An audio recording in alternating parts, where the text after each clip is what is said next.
Okay, well, thank you very much, and good evening, everybody. I appreciate everybody who's come along this evening.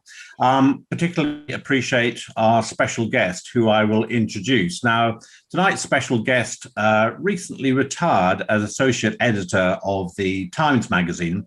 He started his career in journalism interviewing pop stars, including Madonna, Paul Weller, Kylie Minogue, and Gary Numan, amongst others. I went on to write news stories from the rainforest of Brazil to the badlands of Essex.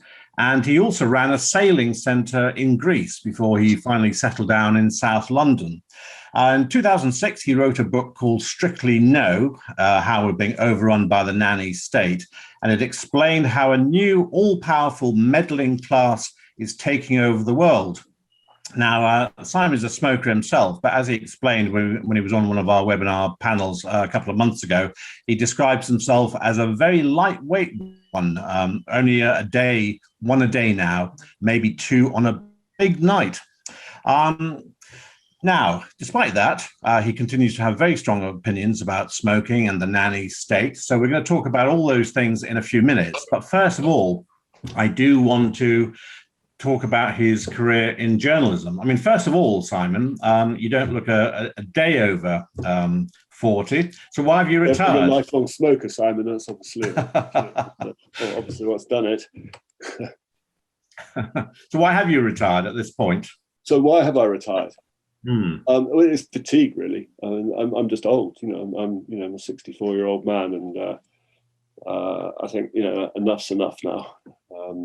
But no animosity, no sort of fit of pique or anything like that. I just sort of, I'm getting old and I want to have some life, and I can afford it, and my wife can afford it. It's interesting you say that, because I've met a lot of journalists who've had careers in Fleet Street, and they've been burned out by the time they're 40, and they've left, maybe gone into a career in public relations or something, or just done something completely different. So I have to say, I mean, if you managed to make it through till you're 64, that's pretty impressive. Yeah, no, there's this kind of misconception about journalism. Everyone kind of thinks it's sort of like the priesthood, or if you're an artist and you'll be doing it if you don't get paid for it. But I think what everyone forgets is, it's a business. It's just a massively competitive business. So you say, well, I might have interviewed Madonna, and everyone wants to interview Madonna. And it's this huge fight for whatever news story or whatever you're sort of reporting on, whoever you want to interview. And so every day it was war with the Guardian, Telegraph, the Independent, and then with sort of online things, it's you're at war with Twitter, you're at war with Candy Crush, basically. People are commuting. So yeah, it's quite full. I mean, it's obviously satisfying. And I think some of those columnists probably would have a different view. But even they, I know that they get burnt. Like, oh God, what am I going to write about now? So it is quite fatiguing. So how did you actually start? Because you were in pop journalism. I mean, I have to say, you don't strike me as the type who'd write for the Bizarre column on The Sun. Or well, I did actually in the past. Really? Basically, I mean, like a lot of journalists, I sort of felt I was a student on the first intake of the first media studies degree in Britain, much maligned. But if you're a kind of secondary modern kid with not really much, a few CSEs and so on. So, and I was very lucky to get onto it. And what happened was, when I was on there, I started writing for the college newspaper. And I did some work experience, bless them, on a now defunct music paper called Record Mirror and Sounds. And I went and did reviews for them. And when I left there, when I went back, that was for a summer holiday, I started doing reviews that no one wanted to do. So I'd go to Dingwalls at midnight and review the Pirates or some sort of band. And, I'll get 50, 60 quid and a cab home and some drinks and my name in paper. So that's what started it. And then when I left college, the parent company wanted to sort of make this a bit more legitimate and have a trainee scheme, and not just have sort of local paper dropouts and pop fans. So I joined that, but I actually joined. So my first proper job was on a GP's newspaper called Pulse, which has sort of given me nothing but contempt for doctors ever since. So, But that was quite short-lived, and then I went and worked on a paper called Popstar Weekly, and then Music Week, which was like the sort of campaign for the music business, and then Record Mirror, full-time I was news editor, and so that's what I did, and so, but although I was news editor, I was just interviewing pop stars sort of week in, week out. So this was the 80s basically, hence Madonna, Paul Weller, Kylie Minogue, and hence those sort of people. So those pop stars who are now my age, those 64-year-old pop stars, 64-year-old pop stars. So who was the nicest pop star you met? The nicest ones, I think Biff from Saxon, the heavy metal band, who was just completely was just going on about all this pretentiousness, that bloody great, I'm a pop star with buckles bags and go out on road, So, and Biff was just like, I don't know, I had a lot of time. I mean, obviously, it's in some ways it's a great job, great job, but it's also work. I mean, that basically they want to tell you about how excited they are, about their new album. And you want to know who their girlfriend is, and they got any dogs, they're going to have kids, and do you know what I mean, what their favourite colour is. And so you always have this sort of game, really. You play, so it is like work, and it obviously is quite glamorous. You go to lots and lots of parties, and but you're always the outsider. You're not actually. I think any journalist worth their salt isn't really embrace. So you're not part of the record company, you're not part of, so you go to these parties, and actually, I mean, whatever journalists say about it, you're looking at, you're the one standing in the corner, hoping there might be another journalist to stand in the corner with. And sometimes then you sort of think, oh, you're flying to New York or whatever to interview Madonna, and you're actually thinking, I should be much more excited about this than I am, in a way. So that sounds a bit sort of snobbish on the other side, but it was good fun, but it was hard work as well. As news editors, you had to fill 5 pages of news every week. So, so that's when I quit, and for a while I took a break from journalism and went and ran the sailing centre, which is also really stressful. Yeah, well, I was going to ask about that, because that's quite a big jump from journalism to a sailing centre in Greece. I mean, did you know how to run a small business? Did you know much about Greece? No, I was employed. I don't know how to run a small business. I'd always sort of sailed, even and from a young age. I'd never had a boat, but for some reason I was just always really interested. Only small boats, just dinghies, little boats. And I used to go down to the local sailing club and chalk my name up on the board, and I'd go and get a race. And I never actually learned to sail at all. But then I was a member, and still am a member, of London Corinthian Sailing Club, and I raced a boat on the Thames at that time. And I just thought, why not just stop for, while I was just tired of journalism. I was tired, I really was tired of it.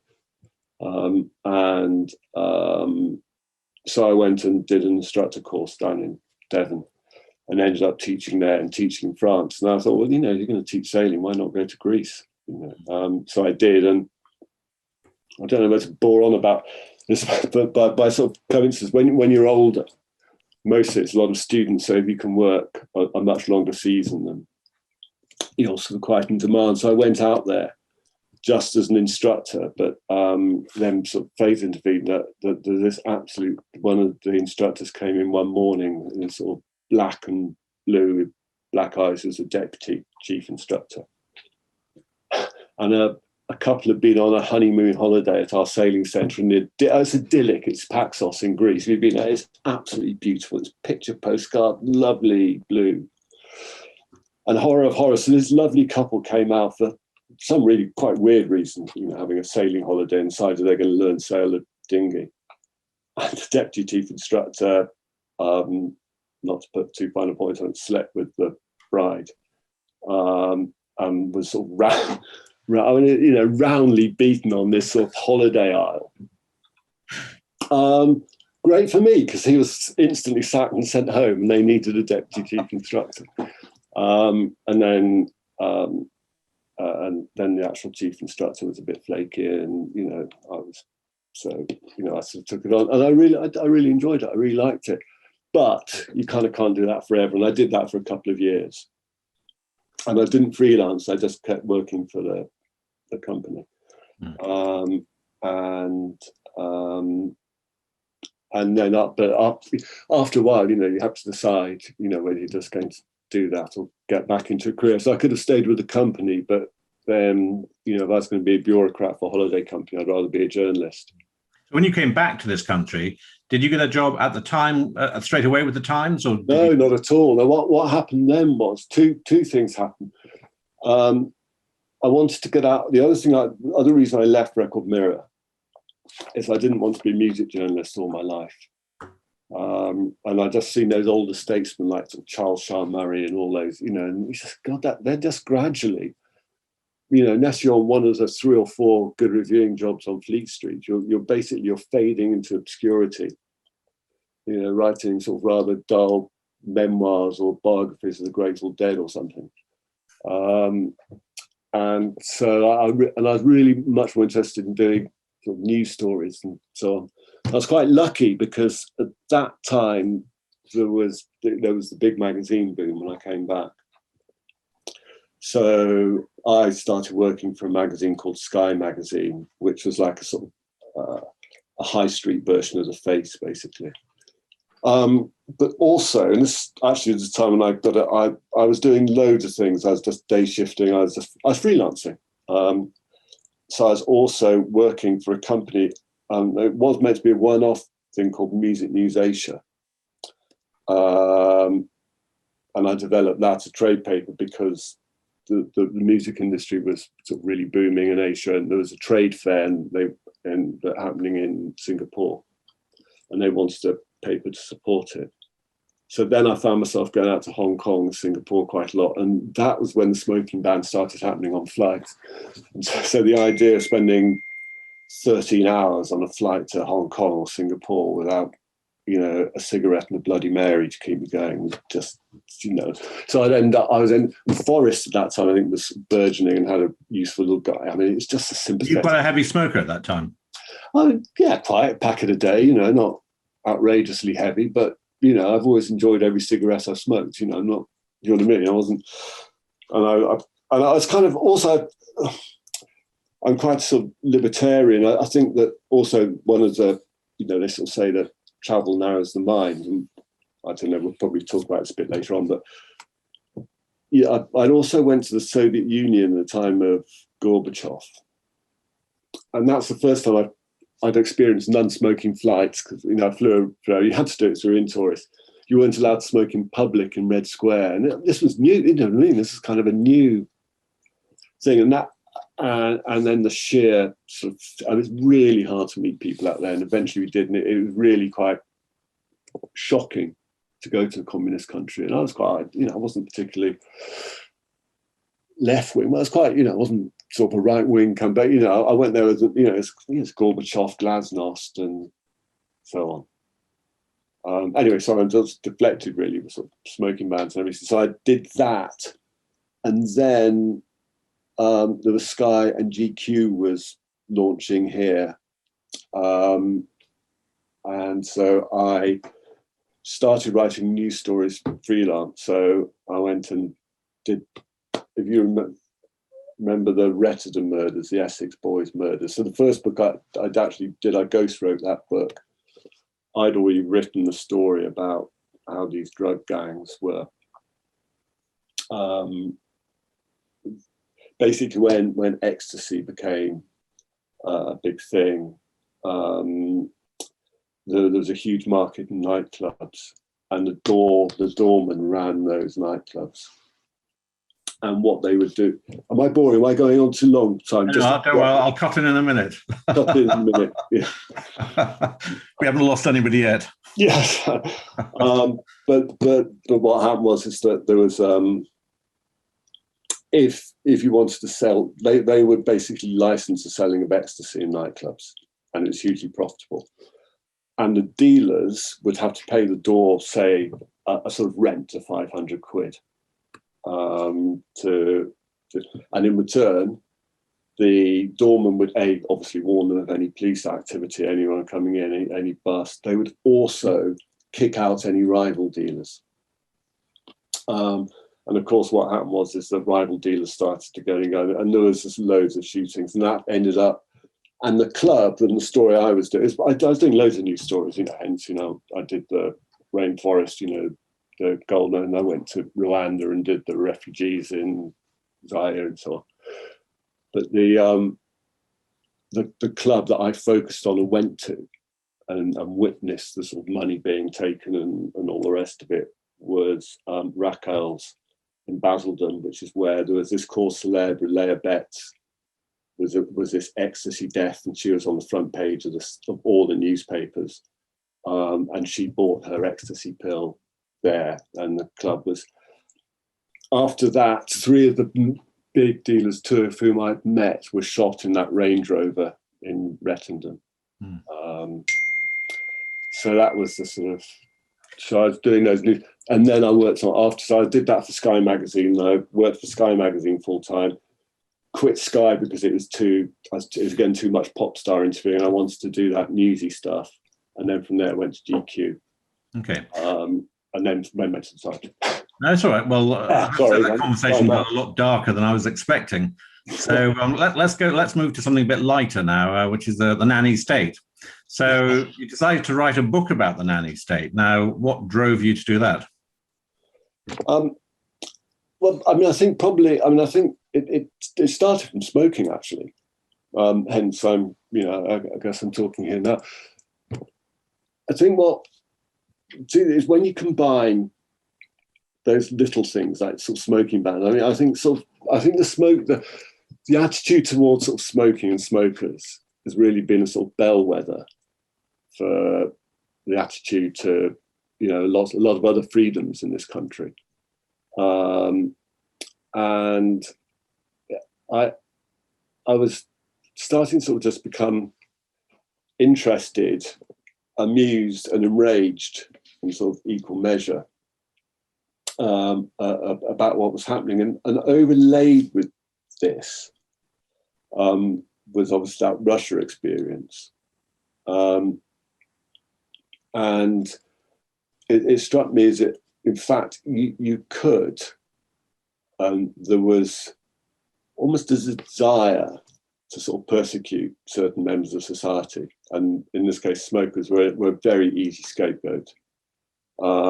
And I think now there are a lot more imagined scapegoats, like racists, like, this cricketer, Ollie Robertson. You know what I mean? That there's this scapegoating has not really gone to a group of smokers, but sort of people in general. And there was just a ridiculousness to it. One of the things that interests me is why the media has been, particularly on smoking, has been quite complicit in this. Because back in the 80s, going back even before then, newsrooms were notorious as a hotbed of smoking. Everybody was meant to be smoking. I started, my first job was actually just at the bottom of Fleet Street. And it was at the tail end of, if you like, the Fleet Street era, when all the journalists would go to the pubs at lunchtime and often stay half the afternoon and return to their desk, at least a bit tipsy. Yeah. But the media appears to have gone 180 degrees and is now pushing this whole sort of health nannying agenda. Why do you think that is? Well, I think it's easy. I don't think. Newspapers will go the way of their readers in a sense, but media. I'm a big fan of Michael Crichton, the late Michael Crichton, and he's very good actually. If ever you have sort of half an hour, just read his essay online about how they try to control the wildlife in Yellowstone National Park, and all the bears are too dangerous, and the bears, no, we've got to get rid of them all. The poor old bears, they're coming eating everyone's food, and we've got to get rid of the polar bears, we've got to grow this. So what was the question again? Complicit. Yeah, so he has. I think there is. I think it was the start of pressure group journalism, and I think the Green Movement. I remember. I'd forgotten the story, but I had to go and I went to the Greenpeace offices. It's the first non-smoking office I've been to, weirdly. lobby groups really started to become very powerful then. And it's very easy journalism because it's headline grabbing. And I think it's a big indictment of my trade. So what the anti-smoking lobby did is that it managed to just get, I mean, Christopher Snowden's been absolutely brilliant on this. That's this stupid science. And so, the smokers are 3 times as likely to die by the time they're 70 as, well, there's never even usually a comparison as non-smokers and so on. And they're really grabby headlines. And every news editor likes a grabby headline. And I think what happened was, and Crichton's very good on this, he talks about the sort of PLM, the parliamentary legal media sort of circle. And so the media, so the lobby group gets the media sort of shouting and jumping up and down. Parliamentarians start to act. And at the same time, then the legal business gets in on the act and says, look, you're not acting, we need to do something here. And so then you get even more sort of headlines, that we're going to sue, British American Tobacco for 20,000 million pounds for killing little children, and I think you can now, we have this. I mean, now this is just all pervasive. Again, I think smokers are a bellwether for say climate change, and there's stories of forest fires in Britain have been increasing because of climate change. All just the basic school child knows it's a maritime climate. We haven't had climate change. We had a boiling hot summer in 1976. It pissed it down with rain in 1980 or whatever. And you just have to look at it, and you could say, well, there's obviously this isn't true, and then we print it. It's easy, sensational, grabby, loud journalism. You talk about pressure groups. I mean, the story that's been in the papers today, not that many, but the all-party parliamentary group on smoking and health, which is run by Ash, and essentially it's a lobby group, part of the Ash campaign. They've been putting out their take on the government's forthcoming tobacco control plan and what they want to see in it. And they've been pushing a 12-point agenda, one of which is to raise the age of sale of tobacco from 18 to 21. That's been getting a few headlines. But literally what we've seen in those papers that have run that story, it has been complete cut and paste journalism. They've literally taken the press release from the APPG and they've just run the press release, not bothered with any opposing voice. I mean, I've spent half the day chasing up various newspapers and saying, look, your report is taken straight from the press release. It's pure propaganda. You've not made a single effort to have an opposing voice. And actually, to be fair to them, one or two have actually then added a comment.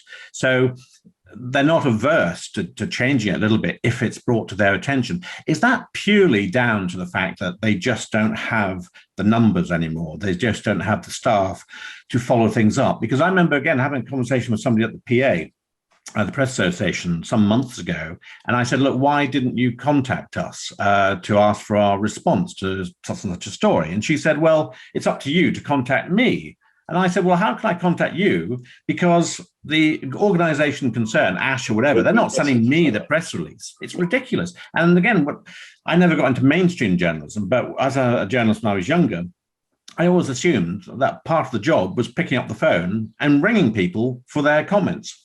Yeah, I think that, I think with all these sort of stories, like this,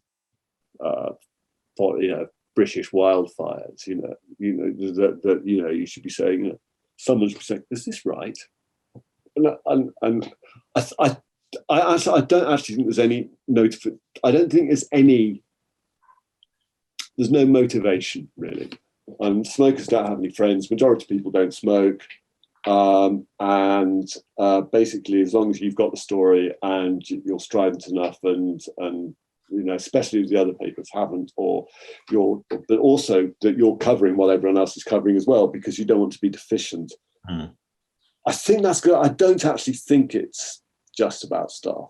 Partly, obviously, on the Times we did have quite a lot of cuts, but they weren't, and they did make well people, but I wouldn't put that down as a reason, really. And I don't think it's laziness. I think there are just givens. I think there are, and I think it's very hard to fight them. And I think the only way, and I'm interested in what you think about this. Maybe, that's probably not for a webinar, because I find it really dispiriting. And it's not, I don't think, through malice. It's not through any sort of politicization. It's just there's always lots of debate around the actual mainstream political arena, and that's where debate is to be had. Mm. And so the Times has this campaign for clean air, and it's just preposterous and nonsense. Again, it's often sort of, ickle children in Aldgate dying. My dad was brought up in Brixton, sort of fumes and smog and everything, lived to 78, not bad, so my mum is 89, but they sort of brought up in, surrounded by, they smoke themselves till their 40s, they're surrounded by secondhand smoke, and they're still sort of living. And I think that, but I don't think there's any place for that kind of debate in newspapers. I don't think there's that facility for newspapers, and I think the only place there is probably in the sort of journals like Spectator or whatever, where you can, and Jawad Iqbal, and do you know what I mean? There are various writers, or Rod Liddell or whoever. I think that's the only place. I think the press release journalism is here to stay, frankly. Now, one I just wanted to move on to is that for 2 or 3 years, when we had a website called the Free Society, you wrote sort of regular articles for that, and they were beautifully written, because they weren't sort of raging, but they just made very important points, but in a very sort of sharp, sort of soft but sharp way. But I just wanted to, I've been going through them because although the site was taken down some years ago, we have kept the articles on file. And I just wanted to remind you of some of them and get you to expand perhaps on some of the things that you wrote. Because, for example, you wrote that, I think this goes back to what you were saying actually about the Soviet Union, but you wrote that the society in which we live now is like a luxury Soviet Union. Well, it kind of, I think in terms of dissent, when I went to the Soviet Union, eventually we managed to meet these people who, we were desperately going in search of booze, and you couldn't buy any booze, and this is in a city of Irkutsk. In Leningrad, as it was then, there are 6 bars in a city of 6 million people. It's an absolute. It is absolutely extraordinary what a communist state is. It is absolutely extraordinary what a society devoid of any advertising, any commercial, everything. Anyway, everything's on the black market. So anything's bought anywhere is by people in a larder factory chucking a car part over for hard currency. Everything in society is dealt with by illegal dollars, but we couldn't meet people really other than criminals who wanted to do some kind of trade or they had a night out. But we did eventually meet these English students in Irkutsk, and the cynicism was just extraordinary. And so he sort of said, well, surely Gorbachev, things are getting better. And they said, well, they used to say under Brezhnev, being a Russian was like being a dog on a 6-foot and a 2-foot lead. And now under Gorbachev, the lead 6 feet and we can bark. And I think there's kind of an extent here in that's what goes now. So I think we have the 6-foot lead and you can bark. But if you want to be careful how, I don't quite know how to phrase this, but there's certain sort of shibboleths that basically you have to be, that, a net, you have to be. You can't sort of even say good things about Gladstone, for example. And so, there's this Liverpool University sort of says, we can't have the Gladstone block anymore because A, he renounced slavery, at the end of the time. B, he brought voting to the common people over the years. C, he introduced the secret ballot, massive campaigner for democracy, bringing people in and everything. He goes, you have this sort of lifelong communist, who was, a member of a party that was underwritten by the society I just described, and that's kind of a good thing. And I think that so it is kind of Soviet light, really. So in the Soviet Union, you could say what you like as long as it's within party lines. Yeah. And I think it's very difficult now. And I think either you have to be angry and really stick your neck out, say, like Lawrence Fox, and get massive support, but a huge amount of opprobrium, and probably take a more extreme view than I would. Do you see what I mean? I'm not, but I find it very, very worrying. And again, I think smokers and, I think we're a bellwether for this, because if you can't debate any kind of issue, really. I mean, some foreign policy, you can't really, you without being denounced as a racist, sort of a fascist, and so, which you kind of will be, then you're in trouble. And I think, and now if we look at what's happening with COVID. Yeah. Well, in fact, let's move on to that. There's just a couple of other things I wanted to ask you before we go to the audience, but this is quite perhaps relevant to COVID. You also wrote, and bear in mind, you wrote this over 10 years ago, probably 11, 12 years ago. You wrote, "You've as much chance of finding a scientist like Michael Faraday now as stumbling across Christian Scott Thomas in a bingo hall. Today's scientists come to our attention not by standing in a box of lightning in dramatic public lectures, but by grabbing ever more extravagant headlines telling us that our little sojourn on planet Earth is about to come to an end." So I just wondered, in the period, the intervening years, have scientists gone up or down in your estimation? Yeah, I mean, I think that sort of ultimately down. I think that really there's a scientific bubble. I mean, I think that I mean, people might not. So we're getting off smoking, but climate change is. I think I wrote another article. I don't know, the sort of green cane is the same as red cane, and I think everyone's been talking about following the science with COVID, but what's been worrying is the sort of alacrity with which politicians have, been happy to restrict, freedom of movement on scant scientific basis. Really, I mean, when you look at, all these figures per 100,000, they look quite bad. 200 per 100,000. For 100,000. Well, you actually do them down. If you convert that to, what you understand is 0.01%. You sort of it's around, and I think that I think it's really frightening, actually, because also the way that some people are sort of, people are so sort of complicit in it. And again, this sort of anger, and again, it's rather like that sort of communist regime, flying the flags, masks on, we're all doing it together, cut the NHS, and it could be sort of, it's a bit kind of Hitler Youth, isn't it? Really? I can't and I think that, well, I mean, it's kind of lovely, but it is, isn't it? There's no, I think, all these phrases come to mind, don't they? The road to hell is paved with good intentions, and there's that great Camus line, or also word that the public well-being is the alibi of the dictator, and I think we can take that with health as well, cigarettes, and I think that. Obviously, we don't live, in a Soviet society. We don't have a sort of, but there's that sort of all-pervasive sort of think. I think that my sort of friends in Balham, basically I'm an extremist, essentially. Okay. One final quote then, which actually brings us from science back to your own profession. But you wrote, "Society is being driven by a culture of fear, spurred by exaggerated research, paid for by government and promoted by the media." So I just want to finish by asking, why do you think that's happened? And why is a so-called free press so willing to go along with it rather than exposing the culture of fear for what it is? To be honest, I just don't think it's in its interests, essentially.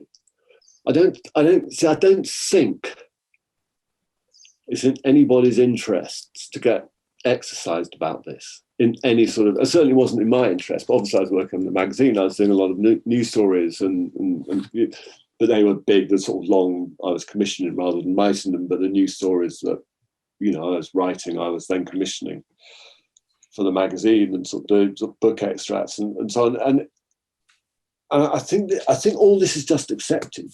So the Times just has a campaign for it. It just accepts climate climate change. And it doesn't matter that, again, Crichton did a great novel on climate change.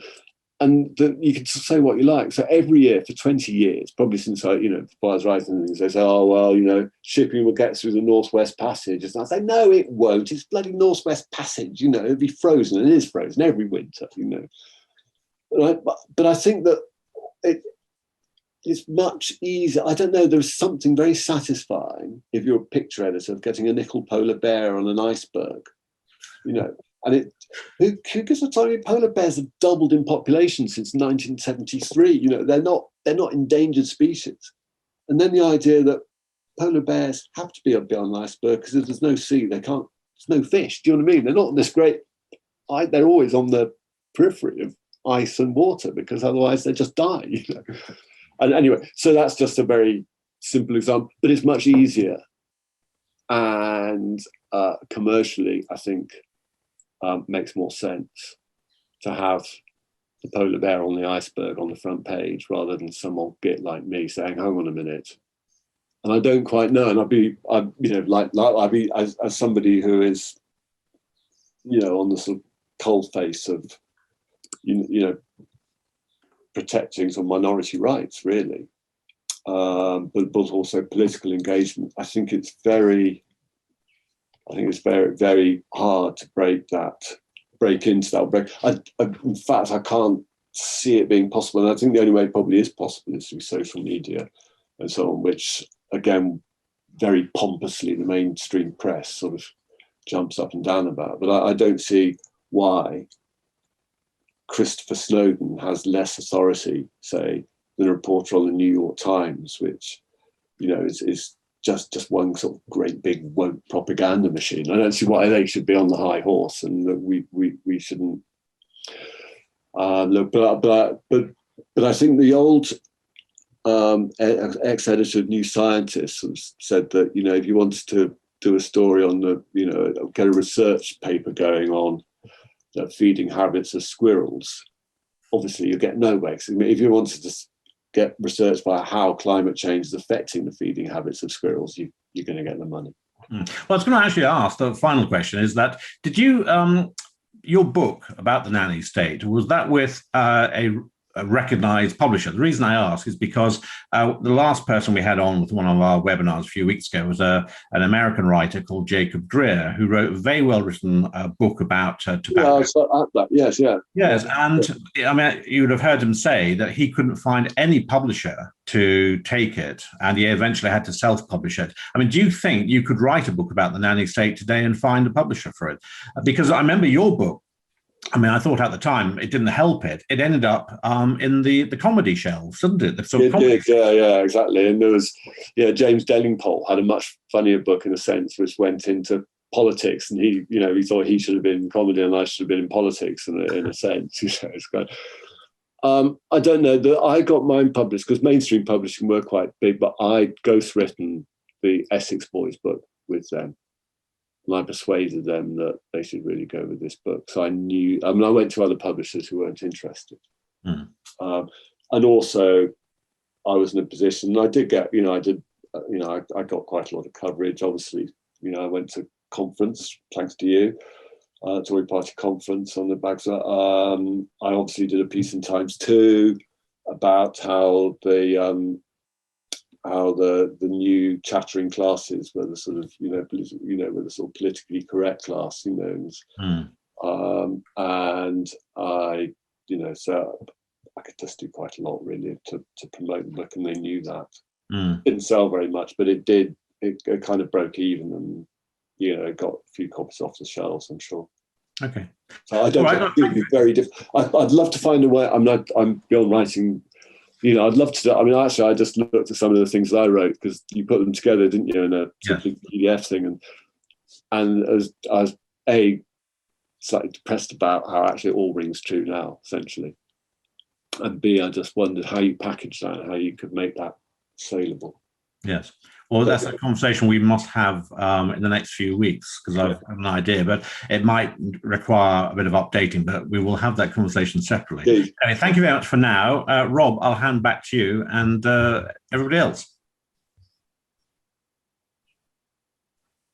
Right, thank you very much. Sorry, I'll put myself on mute. Great to get some thoughts and comments from you.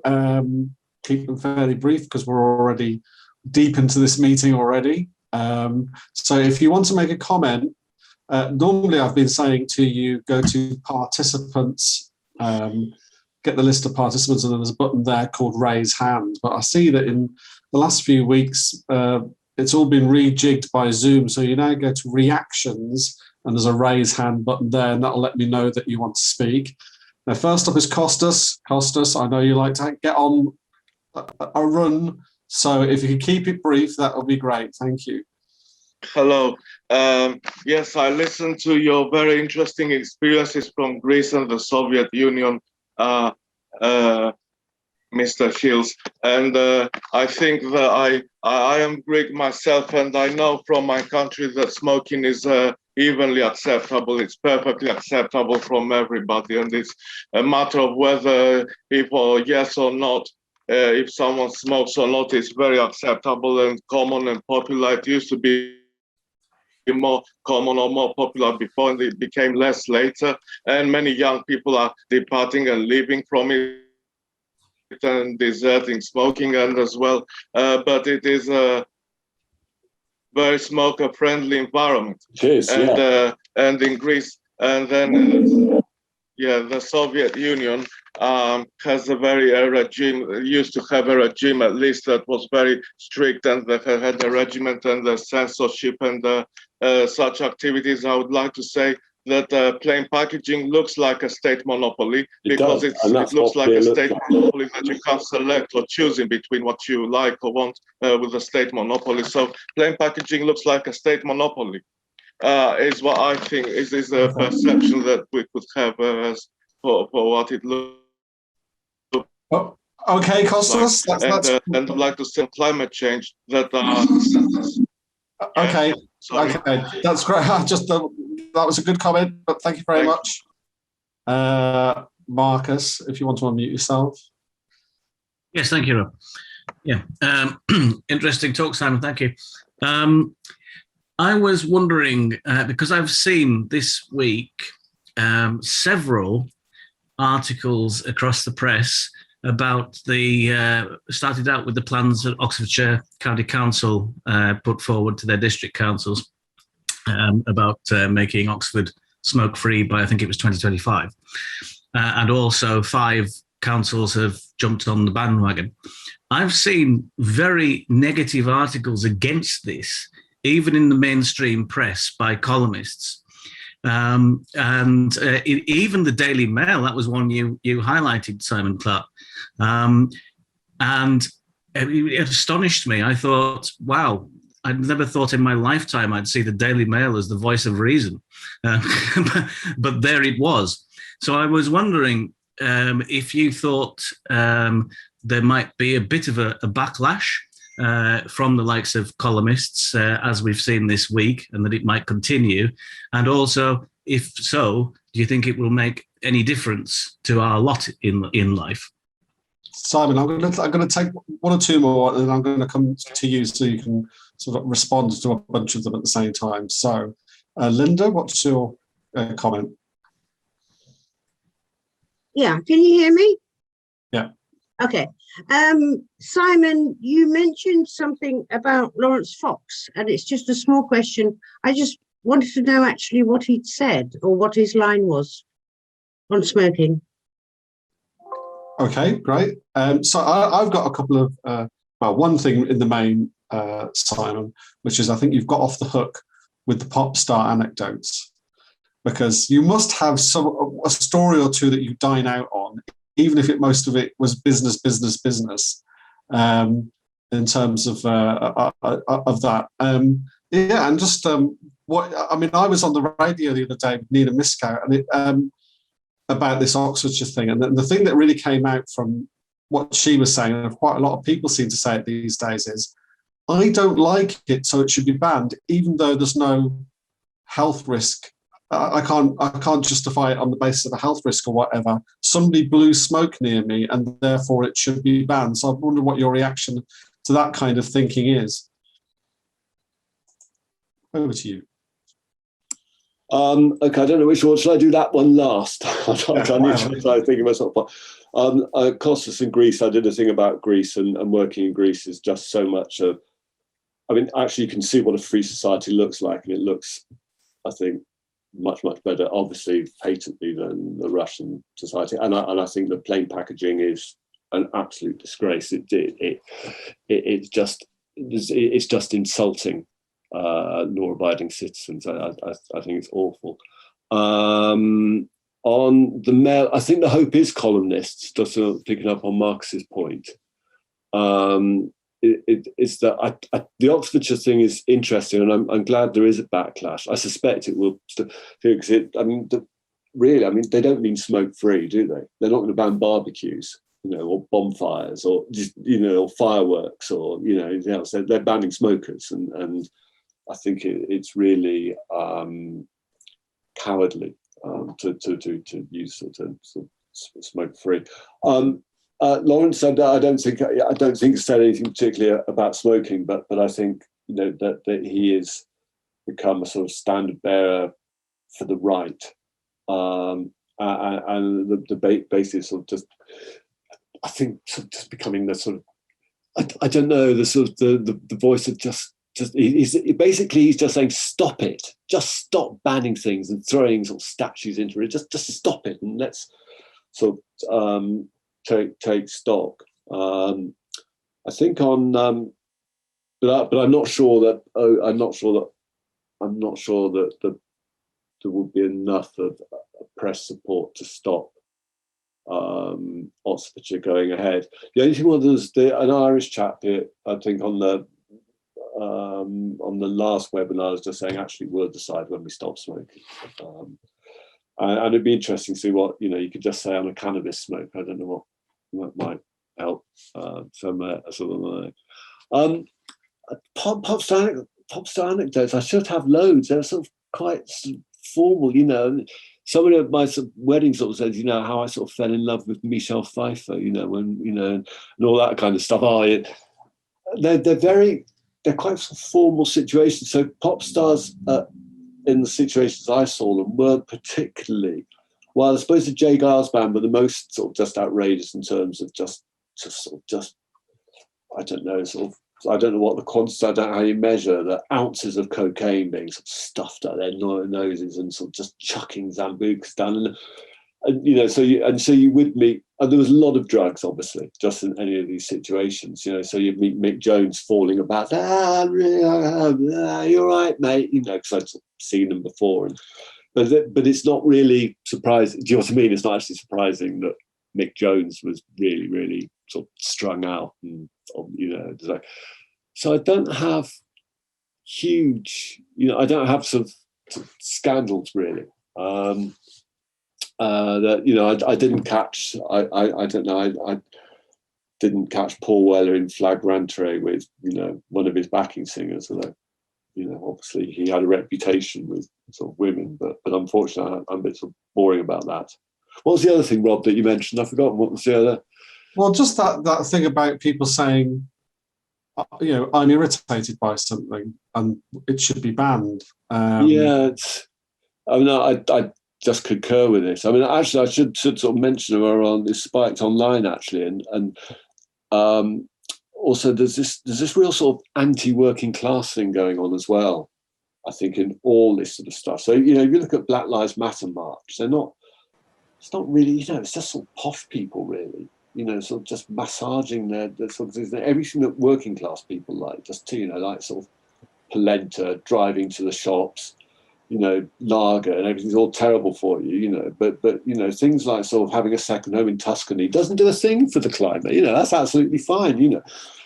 Glass of red wine a day, absolutely fine. Lager, cannabis, lovely. Had it at college, smokers, And I think that I think it's something that again is this is kind of quite shocking, really. And I'm amazed that sort of those sort of tabloids don't write, I don't know, say much more about it really, that this is actually, attacking sort of just decent people going about their lives being really, sort of upbraided.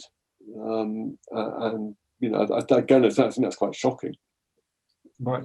Okay. Next up's Barry.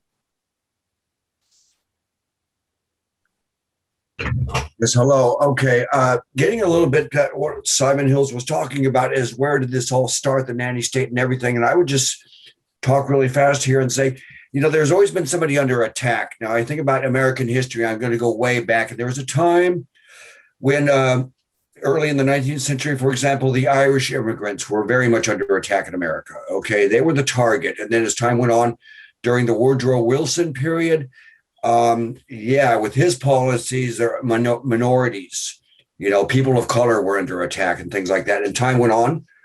And of course, we got into the phase where anybody who was a communist sympathizer became under attack. That lasted into the 50s, with the House for Un-American Activities that went on. 60s, we had the Vietnam War. Anybody who, was supportive of the war came under attack. Things went on, time went on, and eventually, we had AIDS. Then the gay community, the gay population came under attack. Well, that was over. And eventually, it seems like it was our turn. That's kind of the pattern I see going on here. And the first smoking bans where did they start? It seems like there's this thread of vindictiveness going on through history. And the smoking ban started in Berkeley, California, not Missoula, Montana, not Fort Wayne, Indiana, but it was Berkeley, which was pretty much, the home base for lesbians, as a matter of fact, which, not to actually make any sort of a statement against them or anything, but when you're looking at a group of people with sort of a vindictive mindset, smokers came under attack. And the wonderful thing about attacking smokers is there is money to be made from it. Yeah. When I left America, when I moved to Europe in 1989, a pack of 20 Benson and Hedges cost $1.10. What do they cost now? $8? Whoa, where's all that money going to? As far as the nanny state goes, I'm kind of wondering if Simon has an opinion on when is it going to finish? When are suddenly people going to say, you know what we have to do? We have to mind our own business, not mind other people's business, something like that. It seems like we're heading in that direction eventually. I'm just not sure when it's going to get here. Probably not in my lifetime. Okay. Yeah, well, I'm really interested. Well, it's quite strange enough to sort of reading. I just finished a massive, great big Ayn Rand book from 1957. Was on Atlas Shrugged, and there's this great paean to capitalism. But in fact, it was a basic anti-communist book. But I don't know when it's going to stop, and it is interesting. I mean, I think that the interesting thing, and I keep going back to Lawrence Fox, it is interesting. There's a lot of followers, and the Red Wall. The red northern, red wall states, the constituencies that are now sort of voting Tory, and I think that I don't know. I would hope that people just start getting fed up. Is that everything's now is just that we are actually saying that actually you have a set of people, and the beliefs are so unyielding that they become a group themselves. So. Exactly. Smoking, terrible. Palestine, great. Israel, terrible. You just sort of go on. Basically, people like us, white middle-aged men, gammons, awful. People of color, bad. Churchill, racist. I mean, it's just ridiculous. West Indian families. That's some. Gladstone was a really popular Christian name in praise of Gladstone. Winston, massively popular West Indian name. They didn't think he was racist. They thought he was a powerful man who should be honoured. Name. Lloyd is a really popular West Indian. So I kind of think that there needs to be I think somehow that sort of thought has to be compressed into some kind of bubble that makes it look like a minority itself. Maybe. Not an answer, but it's a thought. Okay, Judy. Hi. A couple of things. I think in terms of sort of what changed is very much the think of the children aspect that in effect permeates everything and actually underlines the argument for anything. I mean, for instance, Bloomberg and his acolytes recently at the union demanded that there should be no e-cigarettes allowed into low to middle income countries because they're just not, they're not able to control them, and they're too stupid to be able to do anything about it, and it's better not to start at all. The fact that the smoking is the highest in LMICs, and the fact that actually the grandparents in most of the LMICs actually are responsible for looking after the children. I mean, if they were not there at home looking after the children while the parents go out to work, both mother and father, if they wanted to, and as Simon will tell you, I never pushed people. It's a choice thing, so I'm pro-choice. If people want to smoke, they can smoke. If they want a choice and want to have something that is less harmful to health, they can have a choice. But to actually ban it outright across the whole of the LMICs, and it's based on a false premise. I mean, it's rubbish. And the other thing I'd like to say is there are two elements that were raised today on Twitter. One is that is recently raised, is raising the age of, I'd be interested in what you think about it, Simon. One is raising the age of to be allowed to smoke to 21. And the other one, which came up today, which keeps on, but it was mostly in America, now it's come over here, is that all smoking in films should be prohibited. And I did, in fact, wrote a riposte. And you're absolutely right. There is that element when I do that, especially as I'm involved in a harm reduction organization, that I'll get damned for it. But, there is film integrity. I said, are you now going to stop anything to do with violence, with abortions, with eating 10 cream cakes in a row if you're under the age of 21? I mean, at what stage is this censorship going to stop?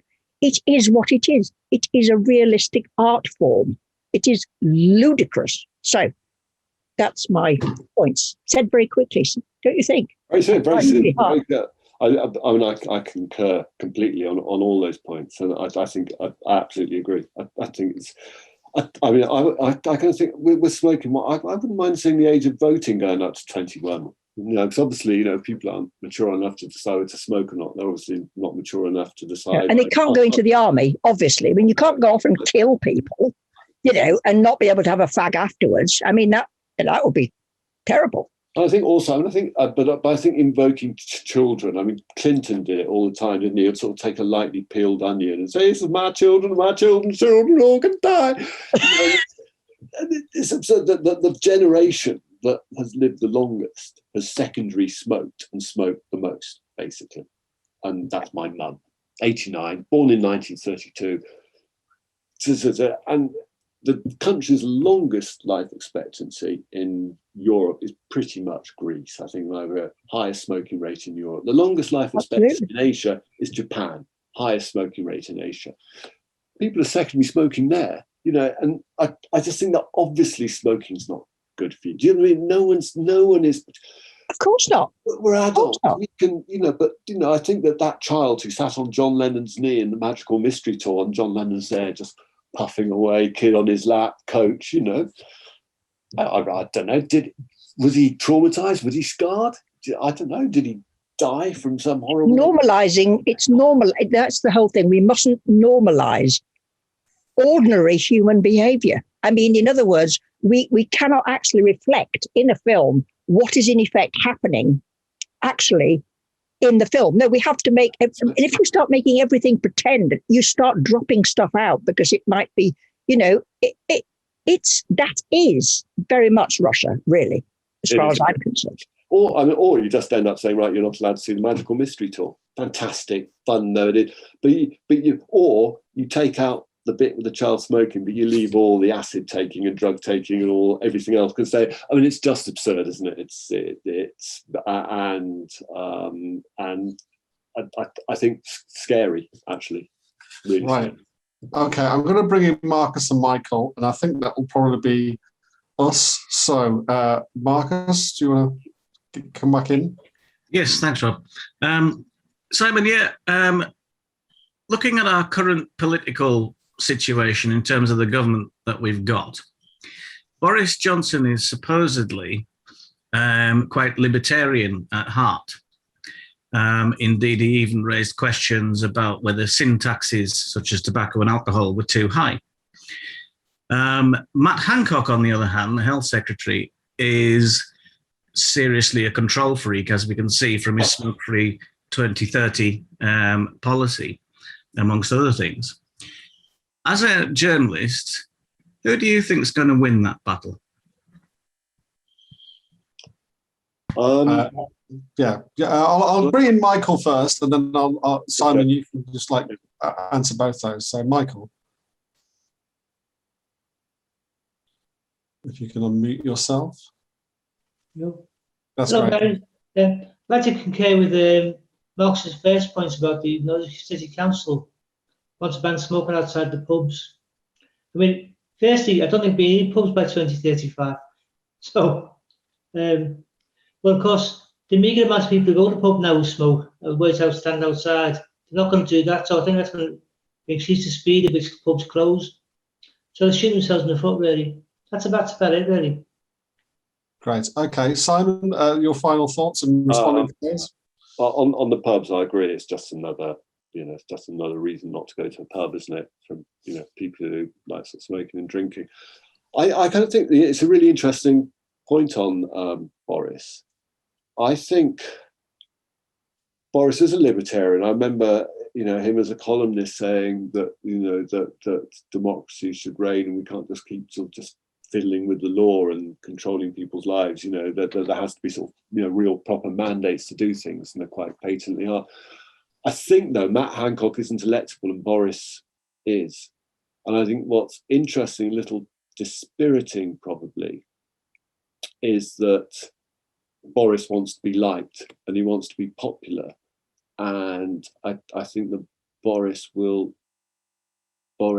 seems to be much more sort of malleable than we thought. And I think he's much more readily influenced by his cabinet and by his advisors. You can agree with them or not agree with them, than we probably thought he would be as a prime minister. So I think he's probably the best. I think he's the best hope we have for any kind of libertarianism. But I don't think it's a very strong hope, really. So, but that's my thought, really, Marcus. I think that's probably what you're getting at as well. Great. Okay. Thanks, Simon. I'll hand back over to Simon Clark now, if that's okay.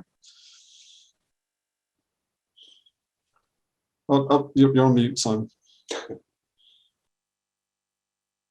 It's gone. Right. Yeah. Thank you very much, Rob, and thank you to everyone for joining us this evening. Special thanks to Simon. Now, for many, many years, we invited Simon to various events, and sadly, he was never able to make it because he always said he was working late. So this is the advantage, you see, of... couldn't have done this 3 months ago. Exactly. This is the advantage of retirement. You can basically sit back in your library or your bedroom, wherever it is, put your feet up and join in these webinars. So anyway, I'd just like to say thank you very much to Simon for a very interesting chat.